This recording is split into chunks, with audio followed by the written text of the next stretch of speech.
Hi, it's Dwyer, gamblersadvisory.com. Here on July 10th, the day after the Paul Williams Arislandi Lara fight, in which Williams was awarded with a decision. Now let's talk about that fight, and let's talk about another fight that happened this weekend. Brandon Rios against Urbano Antillon. Now let me just say, recapping the weekend. Lucien Boutte delivered, he won. Johnny Gonzalez delivered, he won. Let's talk about Brandon Rios, Urbano Antillon. The under delivered. You won 3 times what you would have won had you taken Brandon Rios straight up to win the fight. Let me just say, though, my YouTube box is flooded with emails from Brando's Rios fans. They're upset that I said in my pre-fight video that I didn't consider Brandon Rios to be a superstar. Let me just point out, I still don't. After the fight, I don't. Rios is tough. Rios is a champion at 135 pounds, but understand that Rios got hit more in those, 3 rounds than Floyd Mayweather has been hit in entire fights. Not just Floyd, Sergio Martinez, Nonito Donaire, Manny Pacquiao, elite fighters who have some defensive skills are able to avoid getting hit hard. Just listen to the commentary on Showtime. Gus Johnson, who did an excellent job, talk about how Antillon was ripping shots to Rios' body and also ripping shots to Rios' head. Now, I noticed Rios is blessed with youth. So after getting hit hard with many shots, he smiled and laughed at the end of one round. He was into the action. He's a fighter, right? But understand, guys in their 20s smile and laugh when they get hit because they'll say, hey, I have a great chin. But once that chin goes, once a guy, starts to get hit hard as he ages, those laughs can easily turn to frowns. I would encourage everyone to take a look at Antonio Margarito laughing at Shane Mosley during their fight. And by the way, that was a fight in which I picked Margarito to win that fight. And then, of course, Shane Mosley cut him down. Margarito wasn't laughing when he got knocked out in the fight, right? All I'm saying is, if you're relying on a great chin, if that's part of your game, being able to withstand getting hit several times flush every fight, all I'm saying is sooner or later that wears off, right? During your 20s, you're able to laugh. During your 30s, you understand that the guys with the advantage are the guys who can actually play some defense. So I congratulate Rios. I congratulate the gamblers who hit on the under. It did hold, but, Rios needs to watch himself. It'll be interesting to see what happens if Rios moves up to 140. He's big for 135. If he moves up to 140 and he fights someone like Robert Guerrero, for example, who can hit you hard but can also play defense. It'll be interesting to see what happens to Rios going forward. Okay, let's talk about the Paul Williams fight. What if I told you before the fight that Paul Williams, the favorite, would on average, and this is straight off the CompuBox numbers, right? Just do a Google search for CompuBox on the fight. On average, throw 40 more punches each round than Arislandi Lara, the underdog.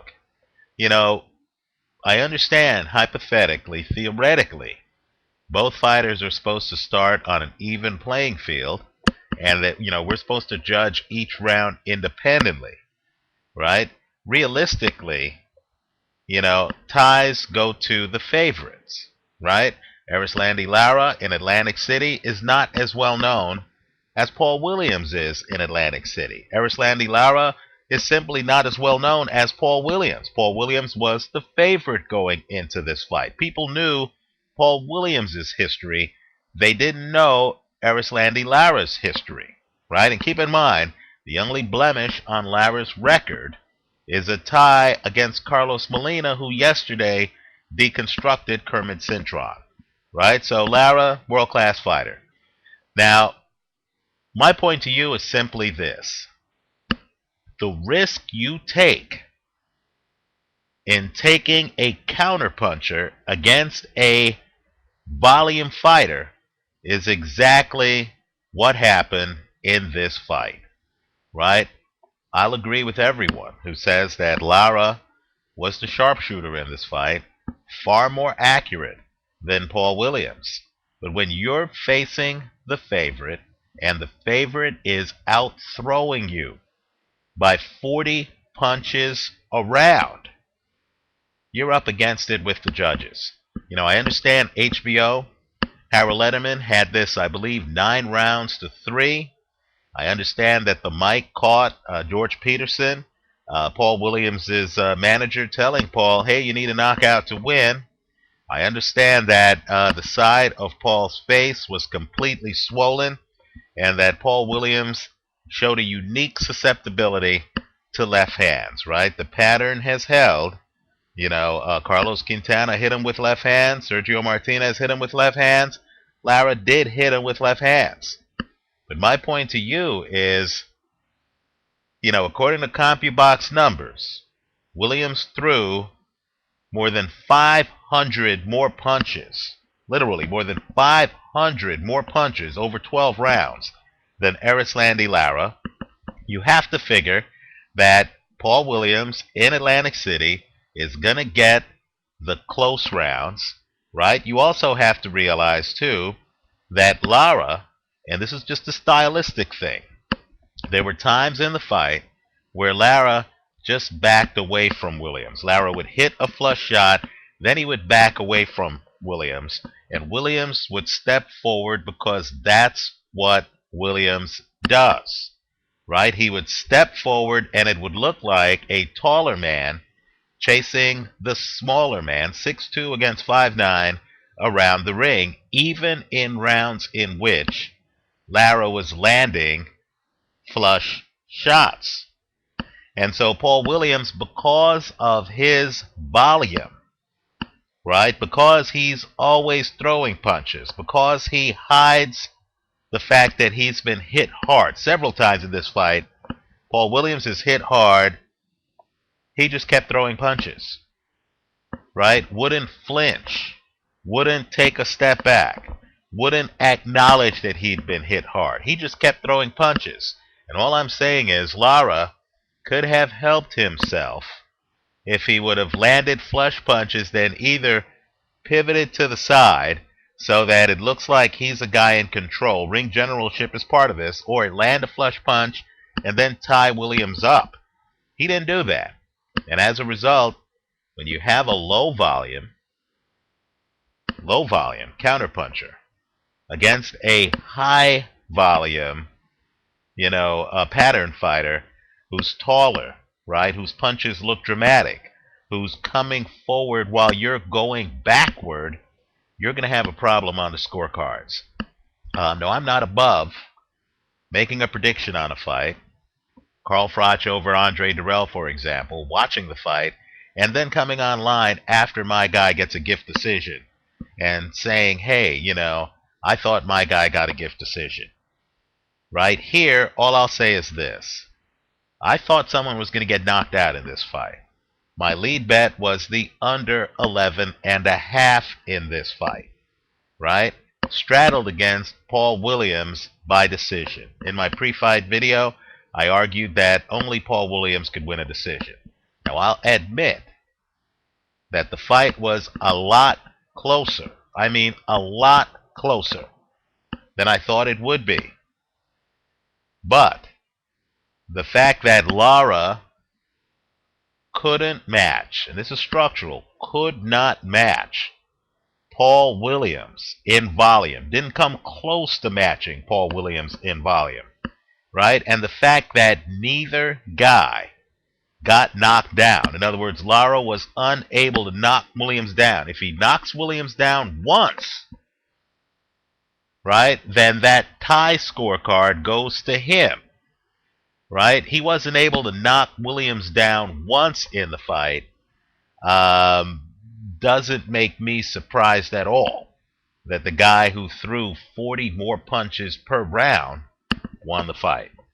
I'm not saying Williams looked good doing it, right? All I'm saying is don't be too impacted by HBO, right? HBO has a bias toward accurate fighters, right? All I'm saying is sometimes volume wins the day. Let me also point out, too, in regards to a different fight that many people are interested in, Al Bernstein has a video up talking about Manny Pacquiao against Floyd Mayweather. And the point Al Bernstein makes in that video, and it's one that I've challenged, but the point that Bernstein makes in that video is that Manny Pacquiao simply has too much volume for Floyd Mayweather, right? Sometimes volume rules the day. We've seen it a lot, right? I picked Sergio Mora against Brian Vera. I still think Sergio Mora is a much better fighter.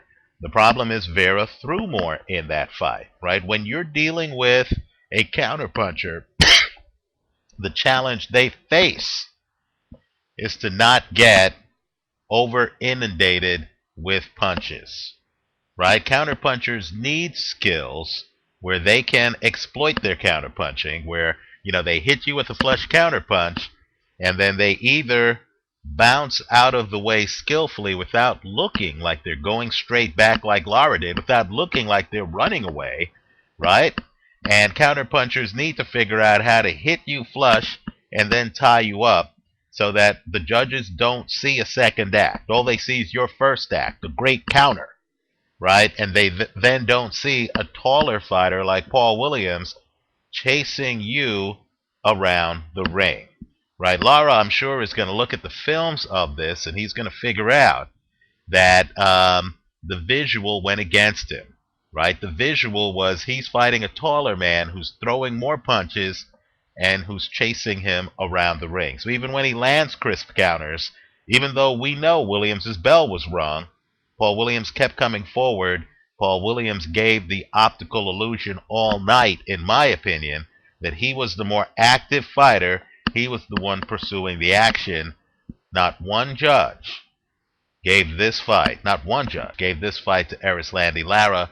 That's the risk you take when you take a counterpuncher. Let me say one more thing on this fight in the last 2 minutes here. Roy Jones. Thought he had a great night. Thought he made some great points, but I thought he overdid it. I thought HBO overdid it when they were saying, oh my God, stop this fight. Paul Williams is finished. Paul Williams needs to quit right now. This fight is over. Jones went so far as to say, and I'll agree with him here, if Williams were fighting Martinez, we would be at the hospital right now. Certainly, Martinez probably would have knocked Williams out. Landy didn't. But let me just say this. Does anyone watching this video believe that Paul Williams looks this bad against a right-handed fighter? Right? We know against lefties he has a problem. But isn't it true that styles make fights? Not only that, let's go further. At 154, is there anyone watching this video who doesn't think Paul Williams has a chance to beat champion Cornelius Brundage? I think that's a winnable fight.